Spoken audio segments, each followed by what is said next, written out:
अस्सलाम वालेकुम नाज़रीन, प्रोग्राम ओपिनियन में अली काजी में भलीकार आऊँ यासिर अहमद हमको स्टूडियो में ज्वाइन करन था सीनियर तज्ज़ियाकार अली काजी साहब। वेलकम अली साहब। Thank you Yasir. अली साहब, काफ़ी ॾींहंनि खां कन्फ्यूजन हो त PDM छा कंदी, छा लायल अमल ईंदो उन्हनि जो, उहो उन्हनि ॿुधाए छॾियो। ॿियो कन्फ्यूजन हो त पीपल्स पार्टी ANP वापसि ईंदा या न ईंदा। ॻाल्हियूं ॿुधी करे छा सम्झे, कन्फ्यूजन क्लियर थी वियो? न, कन्फ्यूजन एक्चुअली इहो त न हो त PDM वारा पीपल्स पार्टी खे ऐं ANP खे बिना संदन चवाणी वज़ाहत जे अचणु ॾींदा या न ॾींदा। हुन ते क्लैरिटी हुई त मरियम नवाज़ ऐं मौलाना फज़ल रहमान ऐं नवाज़ शरीफ़ ते क्लियर हुआ त जेसि ताईं पीपल्स पार्टी ऐं ANP वज़ाहत नथा कनि तेसि ताईं वापसि न ईंदा। ऐं पीपल्स पार्टी ऐं ANP चिटो चई छॾियो त असीं वज़ाहत छा जी, असीं त फाड़े शोकॉज़ नोटिस हुन उछलाए छॾियो। विच में हिकिड़ो जेको टर्न अची वियो हो त शहबाज़ शरीफ़ साहब जेल मां निकिरण खां पोइ इहो तासुर ॾियणु शुरू कयो त न हू चाहिनि था त पीपल्स पार्टी अचे। ऐं उहा ॻाल्हि थोरो वधंदी वई ऐं बयाननि ताईं ॻाल्हि अची वई त शहबाज़ शरीफ़ जो हिकिड़ो मौक़िफ़ हो त न हिकिड़े के फ़र्द खे इख़्तियार न, हिकिड़ी धुर खे इख़्तियार न हुजणु खपे त के पार्टी खे कढी छॾे, ऐं हू चाहिनि पिया त पीपल्स पार्टी वापसि अचे। त उहो हिकिड़ी कन्फ्यूजन इहा हुई। उहा हींअर जेको प्रेस ब्रीफिंग ॾिनी, मौलाना फज़ल रहमान बीठा, शहबाज़ शरीफ़ हिकिड़े पासे खां बीठा, हिकिड़े पासे खां मरियम नवाज़ साहिबा बीठी हुयूं। ऐं मौक़िफ़ मौलाना फज़ल रहमान साहब इहो चयो त हमारे पास इतना वक्त नहीं है कि इसी नुक़्ते पर बहस करते रहें। यानी मौक़िफ़ उहो ई आहे त वज़ाहत ॾियो। चई त वरी मौक़ो ॾियूं था असीं पीपल्स पार्टी ऐं ANP खे त हू वज़ाहत ॾियनि, मौक़ो ॾियूं पिया। कढियो न आहे असां वटि कढियो न आहे, वज़ाहत ॾियनि माना वज़ाहत त हाणे उहो जेको फाटल पनो आहे उहो जेको बिलावल साहब फाड़ियो शोकॉज़ नोटिस, हाणे उहो कीअं जुड़ंदो, हाणे जुड़ी न अलाए किथे उछलाइजी वियो हूंदो त उहो वज़ाहत कनि। हाणे ऐं मरियम नवाज़ साहिबा बि सख़्तु जुमिलो हींअर ॻाल्हायो, हींअर जेका प्रेस ब्रीफिंग थी त एक नॉन इशू को ड्रैग नहीं करे। यानी पीपल्स पार्टी ऐं ANP जी PDM में वापसी जेका आहे हाणे उहो नॉन इशू थी वियो आहे बकौल मरियम नवाज़ जे। त माना फ़िलहालु त को रस्तो न आहे। हाणे शहबाज़ शरीफ़ लाइ साहब लाइ छा रस्तो कढी ॾिनो आहे मौलाना फज़ल रहमान या PDM? हू हिकिड़ो ॿियो रस्तो कढी ॾिनो अथनि त तव्हां बजट इजलास अचे पियो पार्लियामेंट में, उते तव्हां शहबाज़ शरीफ़ साहब बतौर लीडर ऑफ अपोज़िशन जेके पार्लिमानी अॻुवान आहिनि उन्हनि खे गॾायो ऐं गॾियल सलाह सां तव्हां हुते पंहिंजो लाइ अमल ठाहियो त टफ टाइम कीअं ॾिजे हुकूमत खे बजट में, कीअं हुनखे रोकियो वञे। कल्ह बिलावल भुट्टो ज़रदारी साहब प्रेस कॉन्फ्रेंस में चयो पिए या बयान में चयो पिए त असांखे कोशिशि करणु खपे त असीं बजट पास न थियणु ॾियूं हिन जो इमरान PTI सरकार जो। सो हाणे PDM में त पीपल्स पार्टी ऐं ANP न पई अचे, हींअर हुननि ऐलान करे छॾियो, माना वज़ाहत कयो, माना जहिड़ो न सोली सिंधी में न। हाणे हिकिड़ो ॿियो प्लेटफॉर्म ठाहे ॾिनो आहे PDM त बाबा शहबाज़ शरीफ़ साहब जेको ख़्वाहिश करे पियो त हिकिड़ो को समूरी अपोज़िशन जे विच में किथे मुफ़ाहमत बि हुजे। हलो भई तव्हां हिकिड़ो पंहिंजो अलॻि देगड़ी ठाहे वठो, पार्लियामेंट जे लेवल ते करे वठो, ऐं उहो पार्लियामेंट जे अंदरि हूंदी। पार्लिमानी अमूर ते शहबाज़ शरीफ़ साहब बि वेठो हूंदो, पीपल्स पार्टी वेठी हूंदी, ANP वेठी हूंदी, ऐं ॿियूं पार्टियूं वेठी हूंदियूं। ठीकु आहे, पार्लियामेंट में जेके आहिनि उहे आहिनि। त रिंद के रिंद रहे और हाथों से जन्नत ना गई। त शहबाज़ शरीफ़ साहब लाइ हिकिड़ो विच जो रस्तो कढी ॾिनो वियो आहे त ठीकु आहे, तव्हांखे मुफ़ाहमत जो घणो शौक़ु आहे त तव्हां पार्लियामेंट जे अंदरि उन्हनि सां मुफ़ाहमत करे वठो पीपल्स पार्टी सां। असीं PDM में हुननि खे न आणणु ॾींदासीं, मतिलबु न आणणु ॾींदासीं मतिलबु इहा त पीपल्स पार्टी असांजी ॻाल्हि मञे न त। सो इहा ॻाल्हि हींअर हिननि PDM अॻुवाननि क्लियर करे छॾी। ऐं इहा ॻाल्हि बि क्लियर थी त को जीअं चयो पियो वियो त शहबाज़ शरीफ़ ऐं मरियम नवाज़ सफ़ा ईअं ड्रैगर्स ड्रॉन आहिनि, मतिलबु को हिक ॿिए जी ॻाल्हि ॿुधण लाइ त हू ॿई वेठा चाचा भाइटी। ऐं मौलाना फज़ल रहमान साहब जे हिकिड़े पासे चाचो बीठो, ॿिए पासे भाइटी बीठी। ऐं सो सरेदस्त को बि मतिलबु हू जेको हिकिड़ो हू तासुर हो त सफ़ा हिक ॿिए सां शायदि ॿ ग्रुप ठही विया आहिनि, उहो तासुर बि झको थियो। ॾिसो, स्कूल ऑफ थॉट या इख़्तिलाफ़ त हर वॾी पार्टी में हर दौर में रहिया आहिनि। इवन 70 में जॾहिं ज़ुल्फ़िकार अली भुट्टो जी शहीद जी पीपल्स पार्टी, उन में बि ग्रुप्स हूंदा, सिंध जी सतह ते बि ग्रुप्स हूंदा, फेडरल सतह ते बि ग्रुप हूंदा हुआ। हिकिड़ा नज़रियाती हूंदा, हिकिड़ा हॉकिश हूंदा, हिकिड़ो थोरो मुफ़ाहमती हूंदा। इहो हर दौर में हर पार्टी में, मोहतरमा शहीद जे ज़माने में बि पीपल्स पार्टी में हूंदा हुआ, नवाज़ लीग में बि हूंदा हुआ। उहो एतिरी ॻाल्हि त हली वञे थी, पर शीन लीग अॼु इहो तासुर मिलियो त शीन लीग त कोन थी ठहे, जेको शेख रशीद या ॿियनि जी ख़्वाहिश हुई। बाक़ी इहो आहे त जेको शहबाज शरीफ़ साहिबु पंहिंजी मुफ़ाहमती जेको हुनजो प्रोफाइल आहे, किरदारु आहे, उनखे बचाइण लाइ हुनखे चयो अथनि त अच्छा तूं पार्लियामेंट वञी पंहिंजी मुफ़ाहमत वारो रस्तो पकड़ियो। ठीकु आहे, सभु कॉल आहिनि सां गॾु। मास्टर गुलाम रसूल कुंबर सागर मां। जी कुंबर साहब, छा सुवाल हूंदो?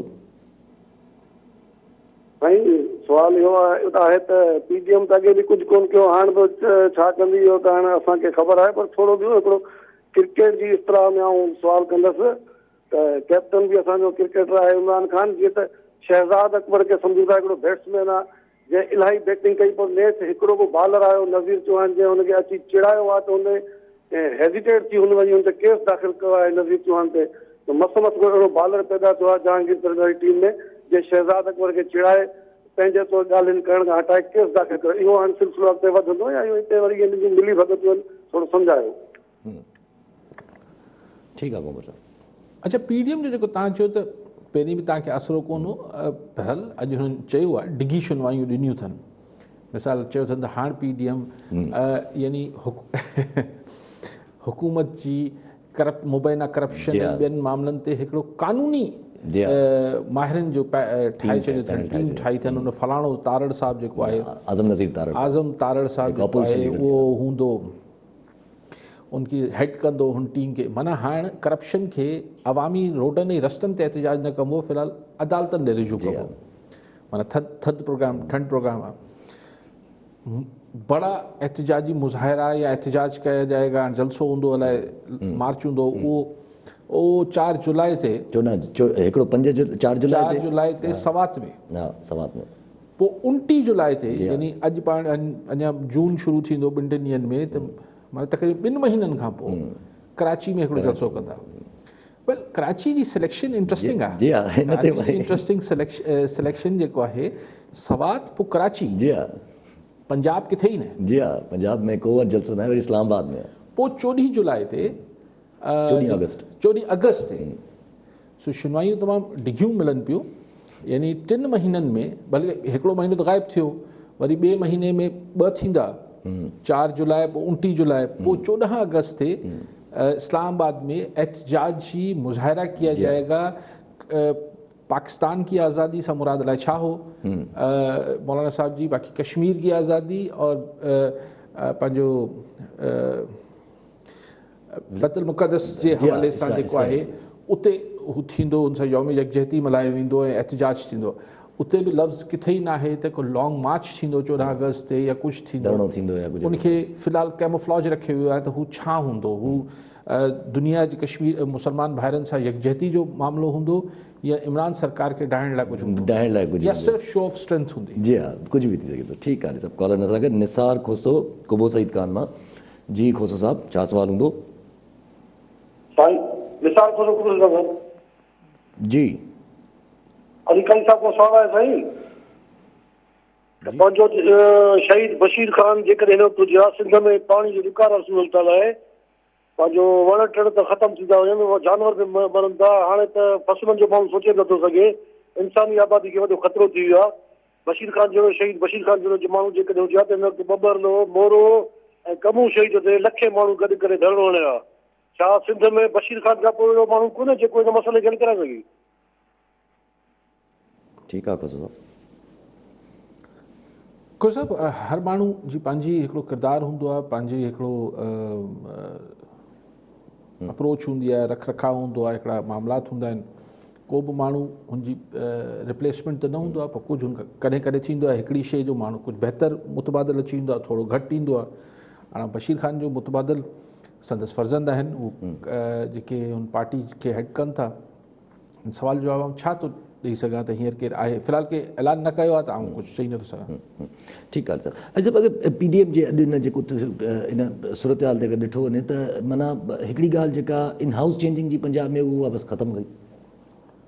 तव्हां ॾिसो न, हिकिड़ो तमामु ठंड प्रोग्राम ॾिनो आहे PDM जेको आहे, जेको बिल्कुलु 1.5 महीने खां त सफ़ा ईअं डॉर्मेंट हुई, सफ़ा गैर फ़ाल हुई, हाणे आहिस्ते आहिस्ते उनजो इंजन गरम पिया कनि। हाणे महीनो सवा लॻंदो त ख़ैर विच में ईद बि अचणी आहे, पोइ मुहर्रम शरीफ़ बि हूंदो, त हिकिड़ो ठंड प्रोग्राम आहे, पोइ आहिस्ते आहिस्ते हले पियो। छाकाणि शहबाज़ शरीफ़ साहिबु इजलास में शायदि इहो पाण यकीनी बणाइण लाइ शायदि वेठल हो त घणो न थींदो मामिलो, हल्के सुरनि में एहतजाज जारी रखो, भली कयो पर हा हल्का हल्का सुर हलायो, ऐं मूंखे मुफ़ाहमत बि पार्लियामेंट में करणु ॾियो। सो PDM बड़ी मीडिया में रहंदी आहे, महीनो ॾेढ सवा तारे जलसे जो ज़िक्र फ़िक्र थींदो, हिकिड़ो जलसो थी वेंदो या हिकिड़ो मार्च थींदो, पर 29 जुलाई वारो इम्पोर्टेंट थींदो, कराची वारो 14 अगस्त बि इम्पोर्टेंट थींदो, लेकिन दूर आहे, फ़िलहाल परे आहे। त शायदि ॾिसणु चाहिनि था त विच में जेके राब्ता आहिनि या बैकडोर जेके मामलात हलनि पिया, उहो किथे था रंग लाइन, हुननि जी किथे उनजो सलूशन निकिरे थो, जेको स्पेशली नवाज़ लीग ऐं सघारनि हल्कनि जे विच में जेके मामलात आहिनि, उहो को हुनजो जेको ॻाल्हियूं आहिनि उहो केतिरी मिच्योर थी वञनि थियूं। मुंहिंजे ख़्याल में हिकिड़ो डिघो फ़िलहाल सिर्फ़ु यानी ॿिए लफ़्ज़नि में अॼु ऐलान अची थियो त PDM खे वरी फ़ाल कयो पियो वञे। मौलवी साहब माना अगरि अण ऐलानियल गैर फ़ालियत हुई हुनजी, हाणे ऐलान करे हुनखे फ़ाल कयो अथनि। मौलवी साहब जेकॾहिं अगरि मुफ़ाहमत शहबाज़ शरीफ़ साहिब खे चयो वियो आहे त पार्लियामेंट में कयो, त पार्लियामेंट में अगरि जेका मुफ़ाहमत थी, कानूनी मुफ़ाहमत थींदी, उनमें त ज़्यादा असरात उन आज़ार थींदा, माना जेका ही PDM जेका मज़मती PDM आहे, इहा फ़िलहाल पोइ का टेंशन न आहे। न हिन सां सरकार खे को फ़िलहाल को जलसनि जुलूसनि सां सरकार थोरी हटंदी आहे यार। जलसा जुलूस त थींदा आहिनि त वार्म अप करण लाइ, हिकिड़ो मोबिलाइज़ करण लाइ पब्लिक खे।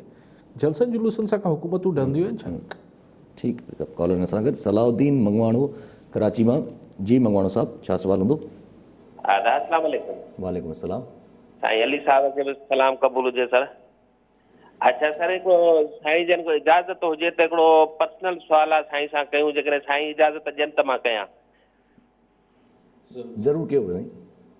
वॾी महिरबानी सर, वॾी महिरबानी सर। तव्हां असांजा आइडियल आहियो, तव्हां असांजा न, पर तव्हांजो माशाल्लाह हर माण्हू तव्हांजो फेस ॾाढो वणंदो आहे, तव्हांजी माशाल्लाह चहिरो नूरानी चहिरो आहे सर।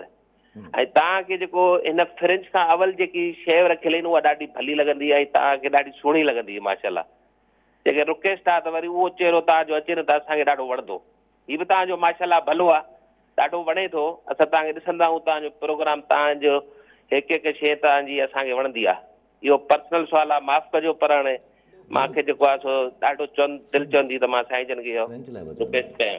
तव्हांजी फ्रेंच हूंदी पहिरियां, उहा ज़्यादा अच्छी लॻंदी, सुठी लॻंदी असांखे। त हींअर बि त फ्रेंच घटि आहे। फ्रेंच ई आहे, शायदि हल्की आहे, शायदि हिन वजह सां पोइ छो वजह।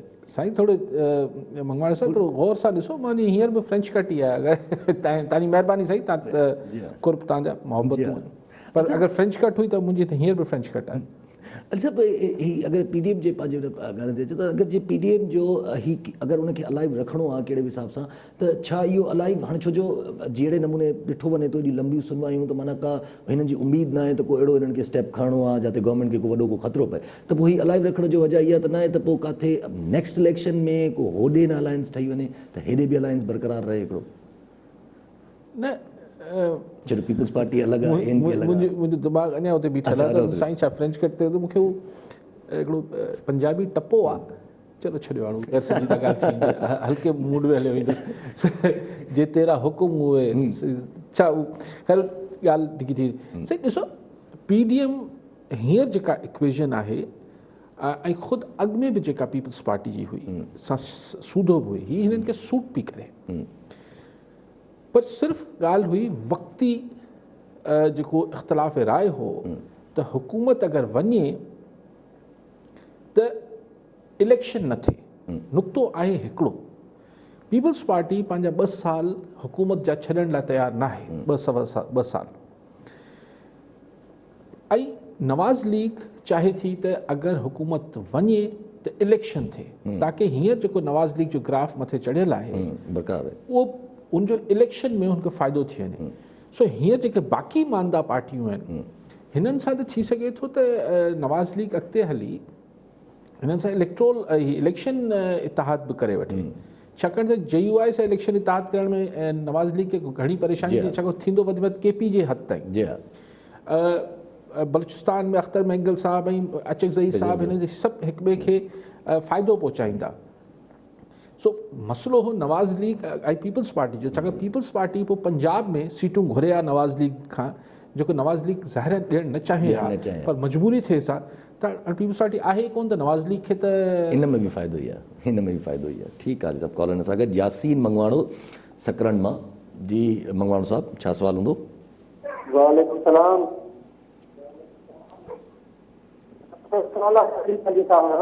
जी सिद्धिन वारा ऐं हुकूमत छा पाणी सोचींदा?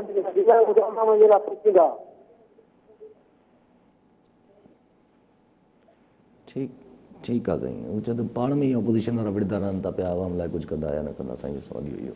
बसि पोइ सभु कुझु अवाम जी अज़ीम तर मुफ़ाद में ई थींदो आहे। हुकूमत बि जेको कुझु करे थी उहो अवाम जे मुफ़ाद में करे थी, अपोज़िशन बि अवाम जे मुफ़ाद में करे थो, लोग अवाम सम्झे नथी त ॿई उनजे मुफ़ाद में आहिनि। जी हा। अच्छा, हिकिड़ो अगरि आख़िरी सवाल PDM जे हिसाब सां ई करे वठो। ॿ ॿिया करे जी हा, त नून लीग जो अगरि नेक्स्ट इलेक्शन में हाणे माना शहबाज़ शरीफ़ साहब थोरो थधो थी विया, मतिलबु अगरि ॾिठो वञे PDM जे हिसाब सां, त छा नून लीग नेक्स्ट इलेक्शन में कहिड़ी मज़मत, इहो ई माना मज़मत त उन्हनि छॾे ॾिनी पाणे नेक्स्ट इलेक्शन में, मज़ाहिमत त छॾे ॾींदो पाणे कहिड़े दुर सां? मज़ाहिमत सां हू पंहिंजो हिकिड़ो ग्राफ बीहारे बीठा आहिनि, ऐं जेका बि अंडरस्टैंडिंग या सेटलमेंट थींदी उनमें कुझु न कुझु ॻाल्हियूं पंहिंजूं, ही ज़ाहिर को लिखत में मुआहिदा त कोन थियणा आहिनि, त वोट खे इज़त ॾियो सो कॉल्ड। त हाणे जेको नवाज़ लीग जो ग्राफ वधियल आहे, हिन में अगरि इहो किथां हवा हली पई इलेक्शन जे वेझो अचण खां अॻु या इलेक्शन वारे ॾींहंनि में, त न भई ठा बि थी वियो आहे ऐं नेक्स्ट हुकूमत नवाज़ लीग जी अचे पई, त पंजाब त छॾियो, तव्हांखे हितां सिंध मां लाइनूं लॻी लाहौर रायविंड वेठा हूंदा माण्हू। जी हा, हवा हलंदी आहे न, त केरु हुकूमत में अचे पियो। सो उहो ठा जेको आहे उहो नवाज़ लीग खे फेवर कंदो। मतिलबु मज़ाहिमत कॾहिं कॾहिं मज़ाहिमत ज़रूरी हूंदी आहे, कॾहिं कॾहिं ही ज़रूरी हूंदो आहे।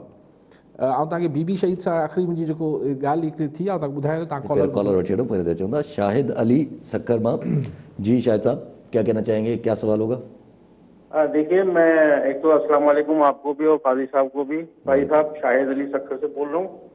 सवाल काजी साहब मेरा आपसे ये है, आप माशाल्लाह बहुत सीनियर जर्नलिस्ट हैं, और अभी यहाँ पर जो है शिकारपुर कच्चे में ऑपरेशन की बातें हो रही थी। ऑपरेशन में पुलिस वाले तो शहीद हो गए, बाद में पुलिस ने, SP ने दावा किया 6 डाकू हलाक किए, फिर कहा जी DIG ने कहा जी 8 डाकू हलाक किए, 12 जख्मी हैं। सवाल मेरा आपसे ये है, आप माशाल्लाह सीनियर जर्नलिस्ट हैं, आप ये बताइए कि हमें इन डाकुओं की न कोई तस्वीर देखने को मिली, न कोई फुटेज देखने को मिली कहीं टीवी पर, न इन पे असला कौन सा निकला, कौन से डाकू मारे हैं। तो आप नहीं समझते कि पुलिस ने जो है ये सिर्फ आवाम को थपकी दी और मीडिया की हाइप जो क्रिएट हो गई थी उसको ठंडा करने के लिए ये काम अंजाम दिया? ठीक है जी।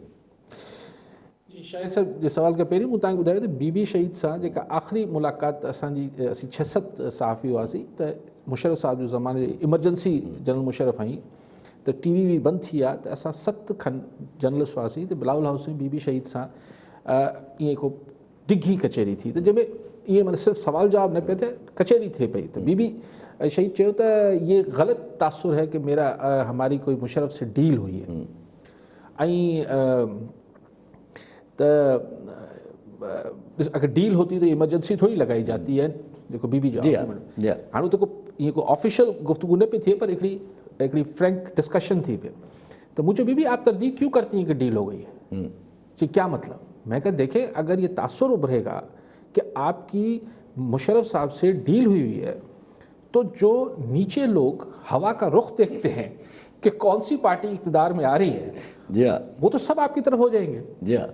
तो हिकिड़े ॿिए साहब पीपल्स पार्टी जो इहो गॾु वेठो, तो हुन एकदम तो बीबी चयो नहीं, ही हैज़ अ पॉइंट, लेकिन हुई नहीं है, मैं आपको ये बता रही हूँ। सो ॻाल्हि इहा आहे त कॾहिं कॾहिं इहो ख़ुदि असांजी बदकिस्मती आहे, असांजी इक़्तिदारी सियासत में जेके पोलिंग जा धणी हूंदा आहिनि, जेके चवंदा आहिनि मूं वटि 500 वोट आहिनि, 1000 वोट आहिनि, उहो 500-1000 वोटनि वारा ॾिसंदा आहिनि त खटे केरु पियो, इक़्तिदार में केरु पियो अचे, त हू उन पासे लाड़ो कंदा आहिनि।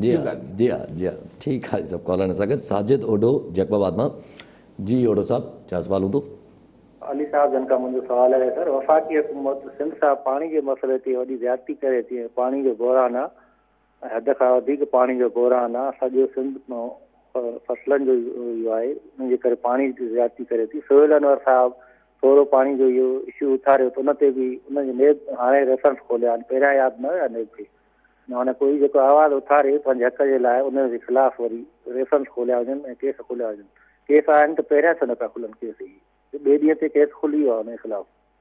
छा इहा ज़्यादती न आहे? वफ़ाक़ी हुकूमत माना कंहिंखे आवाज़ु उथारण जे लाइ बि नथी छॾे, मिनिस्टर खे नथी छॾे त आम माण्हू खे छा छॾींदी?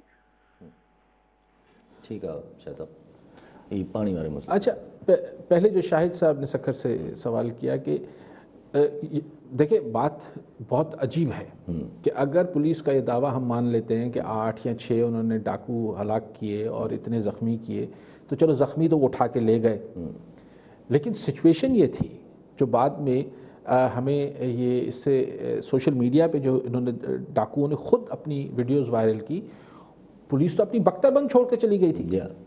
तो अगर वो क्या अपने 8 आदमी 6 आदमी डाकू अपने मरवाने के बाद नाचना भी शुरू हो गए थे क्या?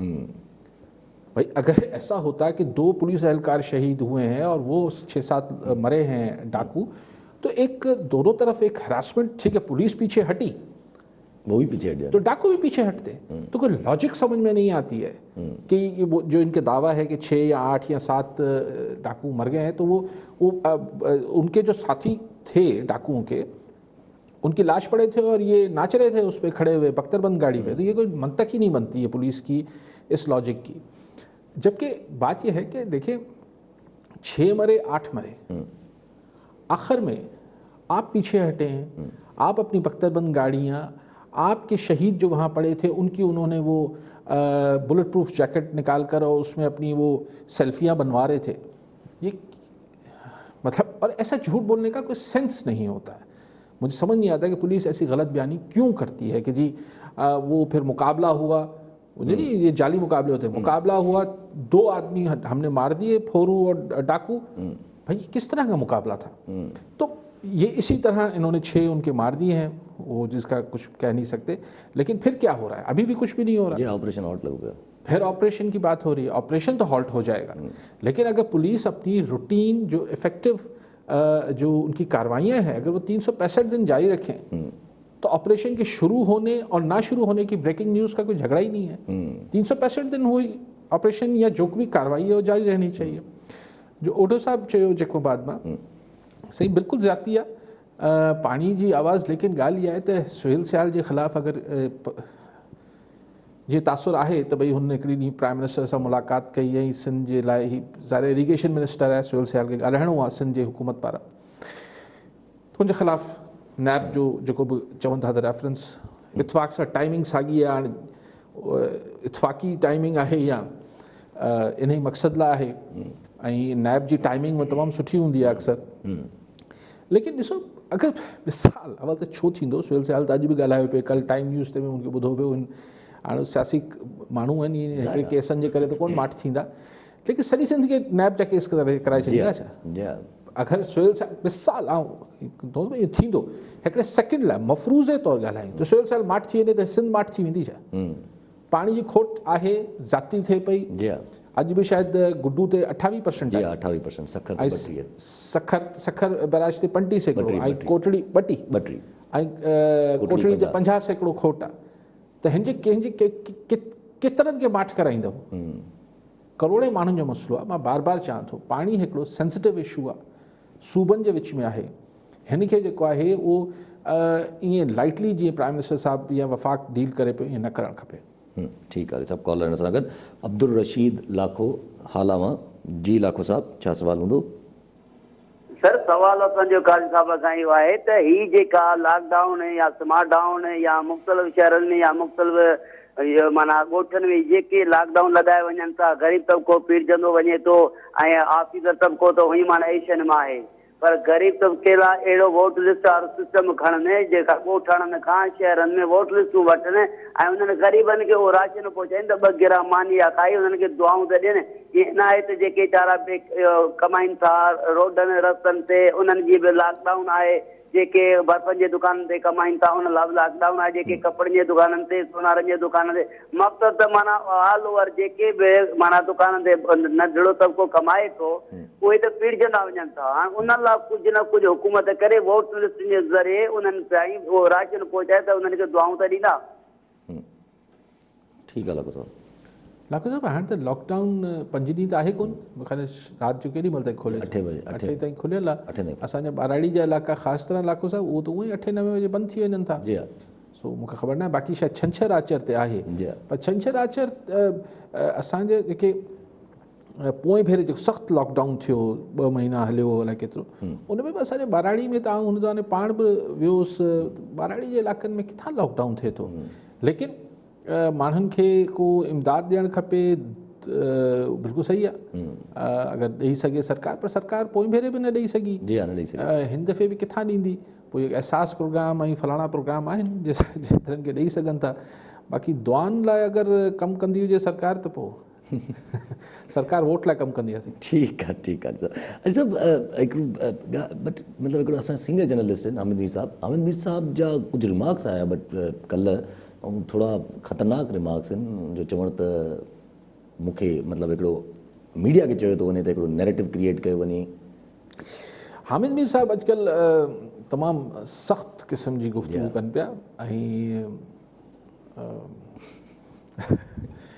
लेकिन जेका हू ॻाल्हि कनि पिया त उहा ॻाल्हि हींअर PDM जो मौलाना फज़ल रहमान साहब हिकिड़ी ॻाल्हि कई त भई पार्लियामेंट खे ब्रीफिंग ॾिनी वञे त हीउ जेको नयो अमेरिकन एडमिनिस्ट्रेशन आई आहे उहो जहाज़नि जे हवाले, जेको एयर बेसिस जे हवाले सां छा थी चाहे, ॿिया मामला छा थी चाहे, त हुन बि ढकियल छुपियल लफ़्ज़नि में इहो चयो त जेको छाकाणि त हिकिड़ी ॻाल्हियूं हलनि थियूं त हिकिड़ी पाकिस्तान ते प्रेशर आहे काफ़ी जॻहनि तां, काफ़ी हंधनि तां प्रेशर आहे त कश्मीर ऐं इज़राइल जे हवाले सां पाकिस्तान पंहिंजी पोज़ीशन चेंज करे, ऐं विच में तव्हांखे यादि हूंदो त वेठे वेठे ओचितो जी हा इंडिया असांजे आर्मी चीफ बि चयो हो त पुराणी शयुनि खे ठीकु कजे, इमरान ख़ान साहब बि चयो हो, ऐं पोइ किथे को हिकिड़ी असांजे LOC ते बि सीज़ फायर थियो, अचानक सां इंडिया जो ट्रेड जी अचानक ॻाल्हि थी, पोइ वापसि रुकिजी वई। लेकिन असांजी जेका फॉरेन ऑफिस आहे हुन महिल बि तरदीद कई, पोइ इमरान ख़ान बि चयो त जेसि ताईं कश्मीर ते ॻाल्हियूं नथियूं थी सघनि, जेसि ताईं कश्मीर जी ओरिजिनल पोज़ीशन बहाल न थिए, इंडिया सां दुबई जे मार्फत ॻाल्हियुनि वारी ख़बरनि जी बि तरदीद करे छॾी, शाह महमूद कुरैशी साहब 2-3 दफ़ा तरदीद करे चुको आहे।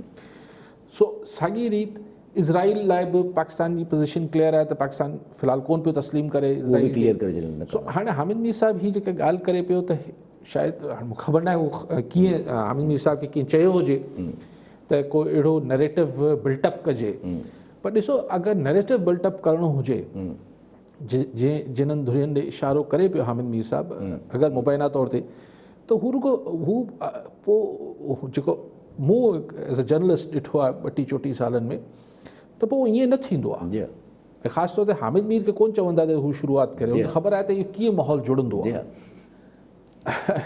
ऐं हू नैरेटिव कीअं बिल्टअप थींदो आहे। अॼु जे ज़माने में त सोशल मीडिया ते वधीक मुख़्तलिफ़ धुरियुनि जी पूरी ब्रिगेड्स वेठियूं आहिनि जेके कमु कनि पियूं, नवाज़ लीग जी टीम आहे, PTI जी टीम आहे, ॿियनि सभिनी जी टीमूं आहिनि, उहो कंहिंखे पटको पाराइणो आहे, कंहिंखे पटको धूड़ करिणो आहे।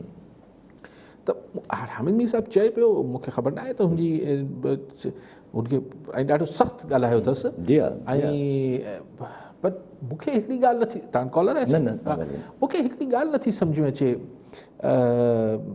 यासिर त असांजो मुल्क हर सतह ते बिरादरीज़म जो शिकार थींदो वञे पियो। हू त आहिनि त तव्हां सुमरा आहियो, ऐं काज़ी आहियां, हू फलाणो चांडियो आहे, मक्सी आहे, अलिफ आहे, बे आहे, पंजाब में बि जट आहे, फलाणा आराई आहे, उहो त बिरादरी हिकिड़ी त हू आहे, हुन में त असांजो मुल्क विरहायल आहे। पर असां प्रोफेशनली बि वकील साहब आहे, असांजे वकील खे हथु हयूं त असीं हीअं धूड़ करे छॾींदासीं, ज़मानो हीअं करे छॾींदासीं, असांजे सहाफ़ी खे कुझु थी वियो त असीं धरती टामो करे छॾींदासीं। डॉक्टर्स खे कुझु थियो त असीं हीअं करे छॾींदासीं, यू सी हर सतह ते। पोइ इश्तिहार बि तव्हां रोज़ पढ़ंदा हूंदा त टेक्सटाइल मिल वारा हिकिड़ा फरमाइश कनि पिया, ॿिया हिकिड़ी फरमाइश, बिल्डर्स आबाद। आउं हिन जे ख़िलाफ़ न आहियां, ज़ाहिर आहे ख़ुदि जर्नलिस्ट आहियां। जर्नलिस्ट प्रोटेक्शन जेका आहे उहो थियणु खपे, साफ़ थी आज़ादी हुजणु खपे। लेकिन जीअं दुनिया में थींदो आहे त यार सही ॻाल्हि ज़्यादती कंहिं बि तबिके जे माण्हू सां थिए त सॼी सिविल सोसाइटी उथी हुन सां बीहंदी आहे। न कि सिर्फ़ु हू चइजे त यार इंसाफ़ियुनि जो कमु आहे साफ़ी ॼाणी, वकीलनि जो कमु आहे वकील ॼाणी, जजनि जो कमु आहे जज ॼाणी, डॉक्टरनि जो कमु आहे। असां वटि सिर्फ़ु हिकिड़ो मिसाल पैदा थियो जॾहिं ही चौधरी इफ़्तिख़ार वारी मुशर्रफ साहब वारे ज़माने में ही जेको अदलिया जी बहाली जी तहरीक निकिती त कारे कोट वारा त हुआ, पर हुन सां मीडिया बि बीठी, हुन सां सिविल सोसाइटी बि, पॉलिटिकल पार्टीज़ बि थियूं त भई हीउ ग़लति थियो आहे। त ॻाल्हि इहा आहे त ही ख़ुदि मतिलबु ईअं ॿुधण में सुठो लॻे थो, यार असांजो हाणे धणी धुणी आहे, ख़बरदार वकील खे हथु लॻो त सॼी ॿार अची बीह रहंदी, ठीकु। लेकिन मतिलबु पोइ इहो त हिकिड़ी वरी ही समाज जेको आहे, असांजो माशरो जेको आहे, वरी हिकिड़े वॾे सतह ते बि बिरादरीज़म जो शिकार आहे। माना सहाफ़ी खे हथु लॻे, पुलिस वारो सहाफ़ी सां ज़्यादती करे त पोइ त सॼी सहाफ़ी उभी थी बीह रहे। अॼु बि मिसाल पंहिंजे टाइम न्यूज़ वारे मीरपुर माथेलो वारे रिपोर्टर सां पुलिस ते तशद्दुद कयो आहे, क़ाबिले मज़म्मत आहे। जी छाकाणि हू त पंहिंजो कमु करे पियो, टॉर्चर सेल ठाहे वेठा पुलिस वारा, त हुननि खे एक्सपोज़ कयो। पर जे ही सहाफ़ी न बि हुजे हा त बि त मीडिया खे या मूंखे या तव्हांखे हुन लाइ आवाज़ उथारणु खपे। या सहाफ़ी सां थियो आहे त वकील घोटकी जा या डॉक्टर या क्लर्क्स या आबादगार या पॉलिटिकल, आउं चाहियां थो त ग़लति खे में बिरादरीज़म न करणु खपे। अगरि इस्लामाबाद में सहाफ़ी खे धकु लॻाइनि त हीउ सिर्फ़ु सहाफ़ियुनि जो मसइलो न हुजणु खपे। अगरि वकील सां बि सुभाणे थी सघे थो, डॉक्टरनि सां बि थिए थो, ॿियनि सां बि थिए थो। सो हीउ पटे भाई वारो हिसाब किताब जेके आहिनि, अच्छा ॿिए पासे बि पटे भाई थिए थो न, हीअ त असीं आहियूं, असां त ग़लति थी नथा सघूं, तव्हां ई ग़लति हो। इहो त माशरे लाइ हिकु चङी शइ न आहे। काफ़ी हार्मनी जी मिसिंग आहे। जीअं अमेरिका, यूरोप, हुते का ग़लति ॻाल्हि हुजे थी त सॼी सिविल सोसाइटी अची बीहे थी। जी हा, उन सॼे खे सभु कंसिडर कनि था पिया ग़लति आहे। अच्छा मस्त गुलाम सिंह कुंवर सां जेको पहिरियों कॉलर आहे असां वटि, उन्हनि नज़ीर चौहान ऐं शहज़ाद अकबर जी लड़ाई जी बि ॻाल्हि कई हुई, रहिजी वई असां खां उहा त। जी हाणे उन में उहो अगेन हिकिड़ो सेंसिटिव इशू खणी आया आहिनि, शायदि को रिलीजियस मामिलो आहे त शहज़ाद अकबर चए थो मुंहिंजी ज़िंदगी ख़तरो थी सघे थो। हाणे ज़ाहिर आहे इन में को राज़ न आहे त तरीन ग्रुप इहो सम्झे थो त हीउ सभु कुझु जेको थिए पियो हिन में वॾे वॾो हथु शहज़ाद अकबर जो आहे। ऐं शहज़ाद अकबर ते ॿिया बि काफ़ी धुरियूं आहिनि। ऐं ईअं हर हुकूमत में हिकिड़ो ॿ माण्हू अहिड़ा हूंदा आहिनि जेके साम्हूं हूंदा आहिनि, पोइ बाद में ग़ाइब थी वेंदा आहिनि। सो तरीन ग्रुप लाइ वरी मूंखे लॻे थो त वरी इख़्तिलाफ़ वधंदा। ठीकु आहे, आख़िरी नंढिड़ो कमेंट वठी वठूं त ख़ालिद सोलंकी नामी हिकु DG नैब ऐं चेयरमैन नैब थी हिकिड़े माण्हू तंग पियो करे, जंहिंमें नाला अचनि मतिलबु ब्लैकमेल पियो करे, पर जेके नाला ॿुधी थोरी हैरान जी ॻाल्हि आहे, additional home secretary, special secretary home, इन्हनि रिश्वत ॾिनी आहे इन माण्हू खे पाण खां करप्शन केसिस खां बचण लाइ। हिन में ॿई शयूं आहिनि। ॾिसो कॉनमेंस जेके हूंदा आहिनि, फ्रॉडिया जेके हूंदा आहिनि, केरु मूंखे ख़बर न आहे हीउ साहब फ्रॉडियो आहे या न आहे, पर मिसाल चवनि पिया त हू दुबई वेठो आहे। हीउ शायदि हिकिड़ो अहिड़ो माण्हू हिन नाले सां अॻु में ॿधो बि हो, उहो अॻु में DG रेंजर्स थींदो हो, हाणे शायदि नैब जो चेयरमैन थी DG थी वियो आहे। मूंखे ख़बर न आहे साॻियो आहे या न आहे, मूंखे ख़बर न आहे। ऐं सिर्फ़ु तकड़ी ॿ ॻाल्हि करे वठां त हीअ त फ्रॉडिया आहिनि, हिननि जो कमु आहे, दुनिया में हूंदा आहिनि फ्रॉडिया। लेकिन हिन में नैब खे ऐं असांजे इदारनि खे इहो ॾिसणु खपे त हू केॾो हुननि जो सिस्टम ट्रांसपेरेंसी खां सवाइ आहे, जो हुननि जे नाले ते केरु वञी ठगी करे पियो ऐं हुननि खां केरु कंफर्म बि नथो करे सघे त भई तव्हां आहियो या तव्हांजी तरफ़ां को ॿियो करे पियो। एॾो भउ करे वेठा आहिनि त भई हिननि सां नैब खां त पुछण बि इची में न अची वञे ॻाल्हि। सो ॿई पासा आहिनि। ठीकु आहे वरी महिरबानी साहिबु। नाज़रीन, अॼु जे प्रोग्राम जो पूरो थियो, वरी मिलंदासीं ईंदड़ प्रोग्राम में। तव्हां